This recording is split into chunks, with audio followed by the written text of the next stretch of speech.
নমস্কার বন্ধুরা, আজকে এমন একটা জনপ্রিয় গল্প বলবো যে গল্পটা প্রত্যেকের কাছে জানা প্রয়োজন। এটা শুধু গল্প নয়, এটা আজকে বাস্তব সত্য।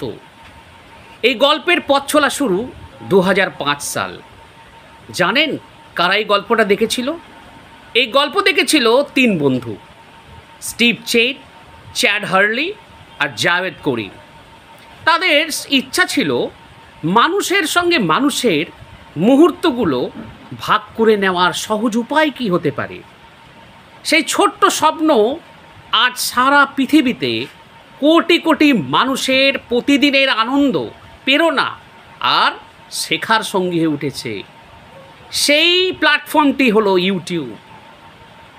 বিড়ালের মজাদার কীর্তি থেকে শুরু করে সুরের মায়াবী ছোঁয়া, আবার কখনো কেউ পড়ছে কবিতা, কেউ গাইছে গান। মানবতার বিশাল এক আয়না যেন ইউটিউব, যেখানে সবাই নিজের স্বপ্ন দেখে, গল্প শোনায়, গান গায় আর ভিন্ন সংস্কৃতির সাথে আর এক সংস্কৃতির মেলবন্ধন ঘটে যায়। আজ এই প্ল্যাটফর্ম কেবল একটা সাইট নয়, বরং লক্ষ লক্ষ সৃষ্টিকর্তার হৃদয়ের মঞ্চ, যেখানে প্রতিভা, বৈচিত্র্য আর কমিউনিটির রং মিলেমিশে গড়ে তুলেছে এক অনন্য জগৎ।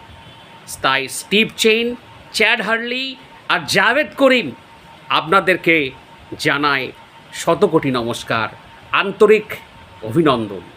আমার সঙ্গে আমি প্রত্যেক ইউটিউব যারা দেখেন, যারা ইউটিউব করেন, তাদেরকে বলবো এই ভিডিওটিকে আপনারা শেয়ার, লাইক এবং সাবস্ক্রাইব করে এই তিনজন প্রতিভাবান মানুষদেরকে শতকোটি নমস্কার জানানোর জন্য আমি অনুরোধ করব। ধন্যবাদ।